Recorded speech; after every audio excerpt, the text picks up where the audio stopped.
안녕하십니까 구독자 여러분. 오늘은 25년 11월 23일입니다. 전국 영업용 화물차 번호판 시세 좀 알아보겠습니다. 먼저 대표님 본인 소개 좀 해주세요. 예, 안녕하세요. 전국구 영업용 갈산상사 이원복입니다. 네, 대표님 이번 주 화물차 번호판 시세 좀 알려주시죠. 예, 이번 주 화물차 번호판 시세는 전주와 동일하게 진행되고 있습니다. 개인 소형부터 말씀드릴게요. 개인 소형 1.5톤 이하 전주와 동일하게 2,930만 원에 매매되고 있습니다. 개인 소형 전기차 넘버는 2,800만 원. 개인 중형 1.5톤 초과 16톤 이하 전주와 동일하게 2,550만 원에 거래되고 있습니다. 개인 대형 16톤 초과 차량입니다. 3,400만 원에 거래되고 있습니다. 출애라는 5,500만 원, 5돈 덤프는 3,600만 원에 거래되고 있습니다. 네, 대표님 저거 전기차 왜 파냐고 저한테도 이메일 계속 와요. 거기에 대해서 다시 한번 좀 설명 좀 해주세요. 저희가 사이트를 자주 접하지 못하신 분들이 계속 그런 문의가 오는데요. 개인 소형 전기차 넘버는 팔 수 있는 번호가 있고 팔 수 없는 번호판이 두 가지로 분류가 되는 거죠. 처음에 개인 소형 전기차가 나왔을 때 지자체에서 무상으로 나눠준 번호판이 있어요. 한시적으로 관할 지자체에서 일정 조건을 갖춘 사람에게 전기차 넘버를 영업용 차량을 내줬는데 이거는 계속 쓰는 넘버가 아니고 개인 소형 전기차 넘버를 쓰다가 사업을 종료하게 되면은 양도 양수가 되지 않고 다시 지자체에 반환을 하는 거죠. 어떻게 보면 빌려 쓰는 넘버 다시 갚는 거죠. 돌려주는 거. 그렇기 때문에 그 넘버는 매매 자체가 되지 않고 사업이 종료가 되면은 다시 지자체에 반납하는 거고, 매매가 되는 넘버, 전기차 넘버는 기존에 디젤이나 LPG 차량에 붙어있는 넘버를 내가 돈 주고 사서 붙인 넘버는 다시 팔 수가 있다는 얘기인데, 그 넘버는 다시 LPG나 디젤차의 넘버를 팔 수가 없고 전기차로만 다시 매매가 돼서 넘어가는 넘버죠. 네. 그렇기 때문에 파는 넘버와 팔 수 없는 넘버가 딱 분리가 되는 거죠. 네. 예.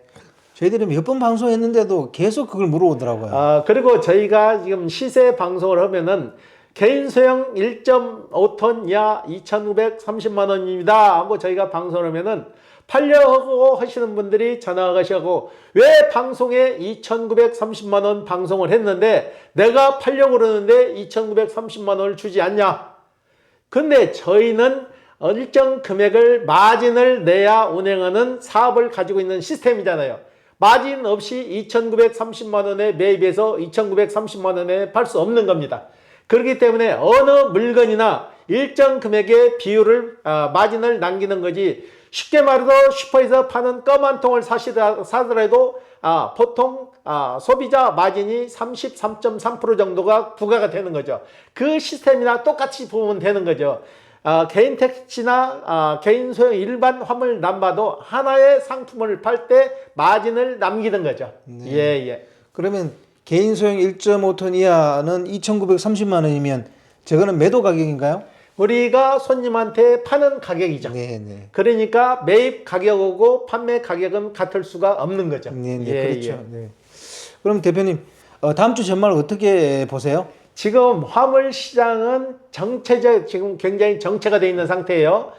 다음 주 역시 큰 틀의 변함없이 오르거나 내리지도 못하고 이 시세를 그대로 유지하고 갈 것 같아요. 예. 개인 소형 거래는 꾸준하죠? 개인 소형 거래는 그래도 주에 6대, 7대는 꾸준히 거래가 들락날락하고 거래가 되고 있어요. 네. 그 대신 개인 중형 거래가 거의 없이 일주에 하나가 왔다 갔다 한다고 보면 될 거예요. 네. 예. 개인 중형이 저렇게 거래가 뜸한 거는 경기 상황이 악화돼서 일어난 일이겠죠? 그렇죠. 일단 개인 중형은 차가 1.5톤 초과 16톤 이하니까 1.5톤 차가 없으니까 2.5톤 차량부터 거의 봐야 되는데요. 요즘은 2.5톤 차량을 거의 안 찾고 3.5톤으로 가다 보면은 3.5톤 차 가격이 비싸고 그 위로 올라갈수록 차 가격이 비싸니까 개인 중형 남바를 구입해 가지고 새로 시작하기가 어려운 거죠. 예. 이번 주 거래건 중에 기억에 남는 건 있으면 얘기 좀 해주세요. 예, 이분은 직장 생활을 오래 하시다가 올 12월 달에 이제 정년퇴직을 하시는 분이에요. 저희 사무실에 와가지고 상담을 했는데 중고차를 사서 진행을 할까 새 차를 살까 진행을 했는데 고민을 하셨는데 기아에서 좋은 조건하에 차가 나와가지고 250만 원 DC를 받고 3년 무이자로 해서 진행을 해가지고 그 차로 진행을 했는데 이분은 처음에 오셔가지고 사모님하고 같이 오셔갖고 상담을 했는데 처음 저한테 하신 얘기가 제가 12월 달에 퇴직을 해서 그때 퇴직금을 받아가지고 잔금을 치르는 방향으로 해서 차는 지금 DC 많이 해줄 때 선 구매를 할 수 있는 조건이 가능하시겠습니까? 저한테 문의를 하셔가지고 좋습니다. 그러면은 사장님이 틀림없이 12월 달에 정년퇴직을 하셔서 퇴직금이 매달 며칠 몇까지 나오니까 그때 틀림없이 준다는 것만 약속하면은 제가 그렇게 해드리겠습니다. 해가지고 계약금 20만 원을 받고 이번 주에 다 마무리를 해드렸어요. 그러니까 이분은 12월 중순경에 정년퇴직을 하시면은 그때 퇴직금을 받아가지고 잔금 정리를 하기로 약속했습니다. 그러니까 서로가 어느 정도 얘기를 했을 때 서로가 믿음이 있으면은 얼마든지 가능한 일이에요. 예. 그분은 왜 정년퇴직하시고 화물차 일을 시작하시려는 거예요? 이분도 몇 가지 가지고 고민을 하셨는데 그래도 가장 근접해 본인이 이럴 수 있는 게 화물차라고 답을 낸 거예요. 그래서 이분 같은 경우는 3일 선탑까지 예약을 해 놓으셨어요. 정년퇴직하시고 나오면은 바로 이럴 수 있게끔 3일 선탑을 해가지고 완전 화물인으로서 정착할 수 있게끔 도와드리기로 약속을 했습니다. 예. 대표님 3일 선탑 얘기가 나왔으니까 거기에 대해서 설명 좀 해주세요.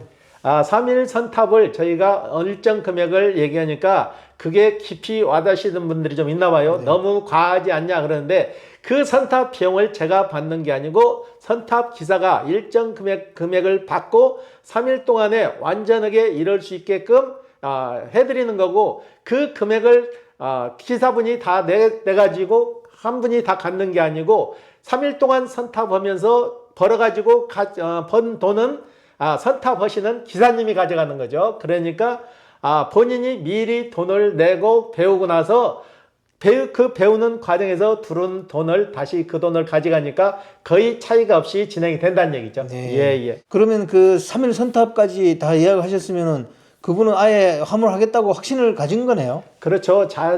본인이 아무 경력이 없으니까 3일 선탑을 했을 때 완벽하게 저희가 사전에 선탑을 기사분하고 잘 조율을 해가지고 그분이 정년퇴직하고 나오면은 완전하게 이럴 수 있게끔 만들어준다고 약속을 한 거죠. 예. 기존에 대표님이 운영하시던 하루 선탑도 있었잖아요. 지금도 하루 선탑을 원하시는 분은 저희가 무상으로 선탑을 해드리고 있는데 그보다는 더 디테일하게 선탑을 원하시는 분들은 그렇게 디테일하게 선탑을 해드리는 거죠. 예. 대표님 오늘은 화물협회 가입비에 대해서 얘기를 좀 나눠보도록 하겠습니다. 매매 과정에서 화물차 운전자들의 그 협회 가입 문제를 좀 자주 접하시나요?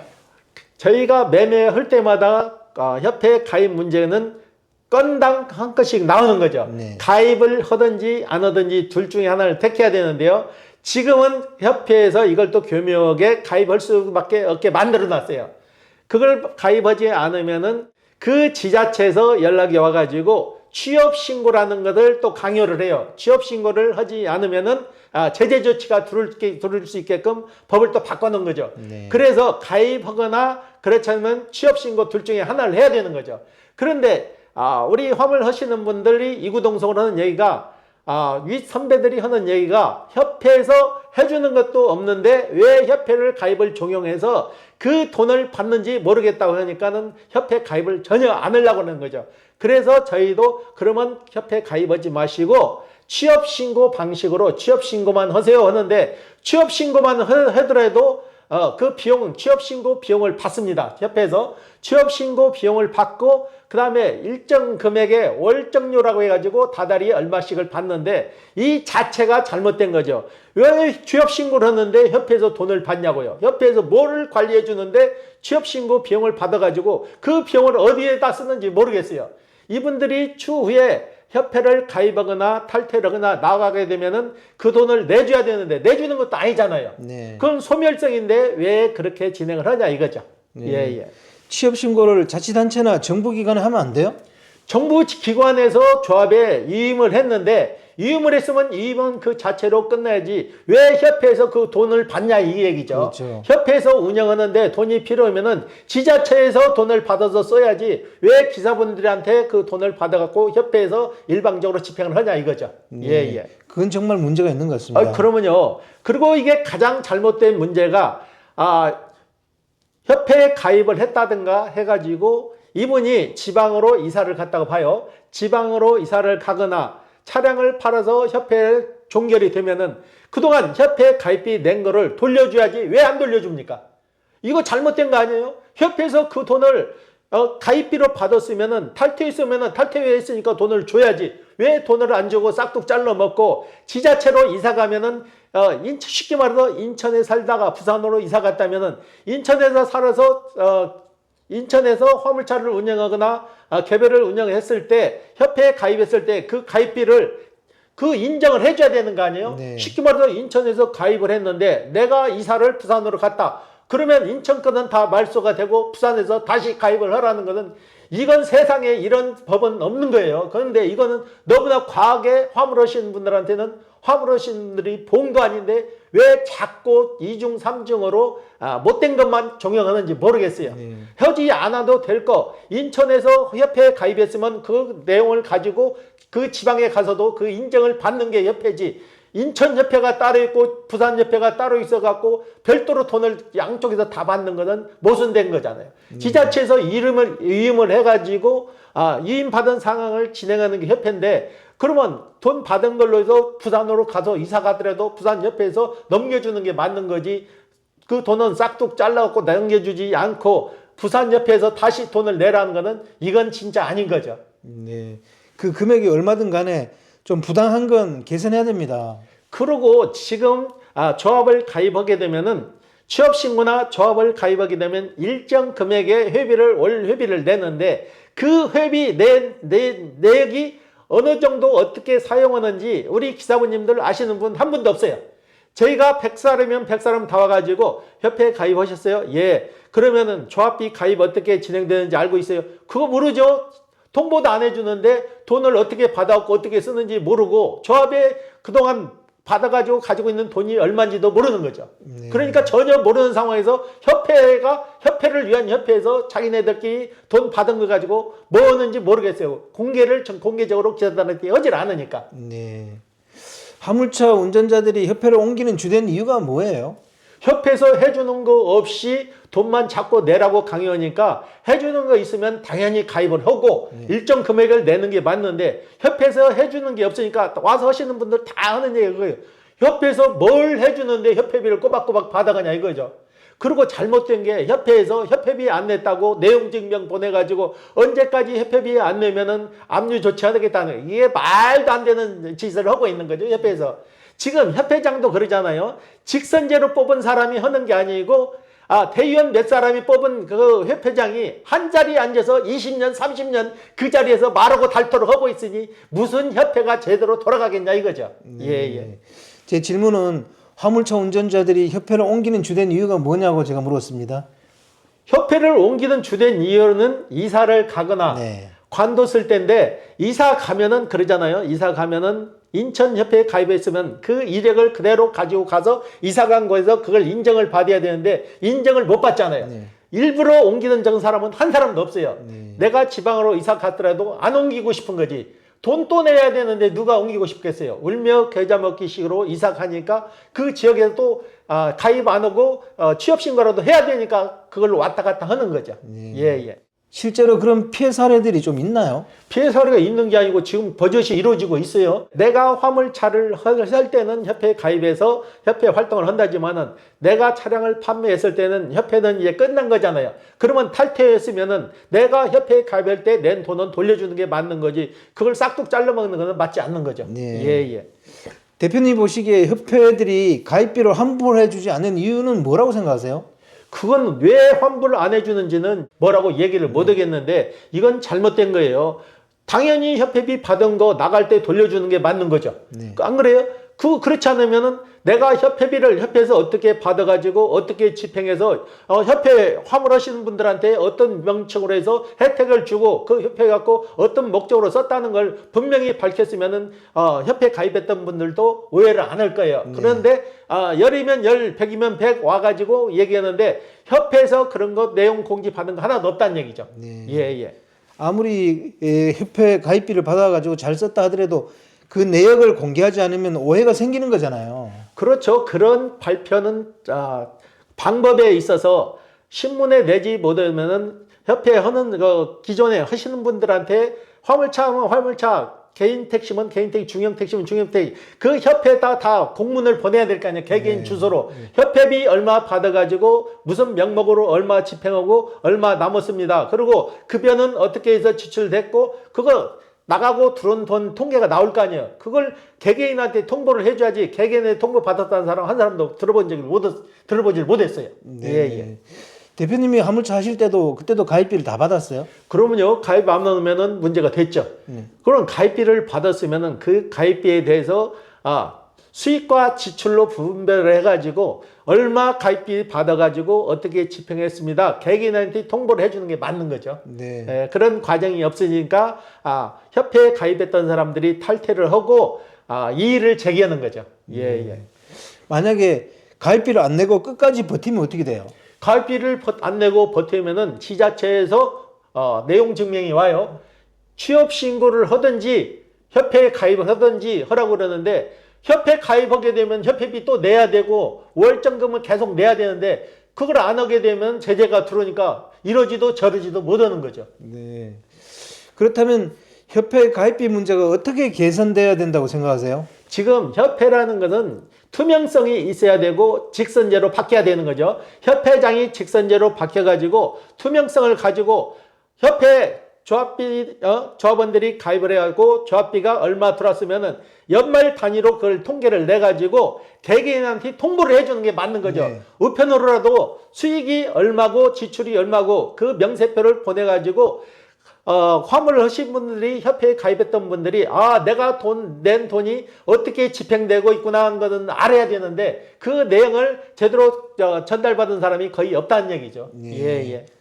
아무리 그래도 협회비는 임의로 거둬야지 강제로 거두는 건 문제가 있다고 봅니다. 그러면요 협회는 말 그대로 그 단체잖아요. 네. 단체인데 내가 가입할 수도 있고 가입 안 해도 되는 건데 꼭 협회에 가서 취업신고를 할 필요 없이 구청에 가서 취업신고해도 가능하잖아요. 구청에서 그 일을 위임한 거잖아요. 협회로. 그러면 돈 내지 필요 없이 구청에 가서 나 지금부터 이러니까 취업신고 좀 해주세요. 그러면은 구청에 취업신고를 해서 구청에서 협회를 통보하면 될 거 아니에요. 네. 그러면 구태여 돈이 안 들어가도 되는데 왜 구태여 협회 위임을 줘가지고 협회로 돈이 들어가게 만드느냐 이거죠. 네, 맞습니다. 마지막으로 화물차 업계의 건전한 발전을 위해 협회나 관련 기관에 하고 싶은 말씀이 있다면 좀 해주십시오. 일단은 협회장부터 직선제로 바뀌어서 화물 하시는 분들이 직접 협회장을 뽑아야 되고 그리고 협회는 투명성이 있어야 되는 거죠. 회원들한테 거둔 돈이 얼마, 지출된 돈이 얼마, 1년 통계를 내서 얼마 이렇게 해서 집행하고 얼마 남았습니다 하는 거를 개개인한테 다 통보를 해가지고 개개인이 그걸 알고 있으면은 협회비 내는 것 가지고 그렇게 크게 문제 삼지 않을 거예요. 정당한 방법으로 돈을 걷어갖고 정당하게 사용했다면은 회원들이 왜 이 일을 걸겠냐고요. 내가 낸 돈이 어떻게 사용됐는지 모르니까 더 궁금해서 협회 가입을 안 하는 거죠. 네. 오늘 인터뷰 감사드립니다. 예. 네, 구독자 여러분, 오늘 25년 11월 23일입니다. 화물차 번호판 시세 변동은 거의 없고요. 단지 화물협회 가입비에 대해서 지금 운전자분들이 상당히 불만이 많습니다. 이거는 앞으로 좀 장기적인 안목을 가지고 개선해 줘야 된다고 생각합니다. 아무리 그래도 가입비는 임의로 거둬야지 강제로 거두는 건 문제가 있다고 생각합니다. 자, 호화제는 다음 주에 또 다른 주제로 구독자 여러분 찾아뵙겠습니다. 안녕히 계십시오. 호화제였습니다.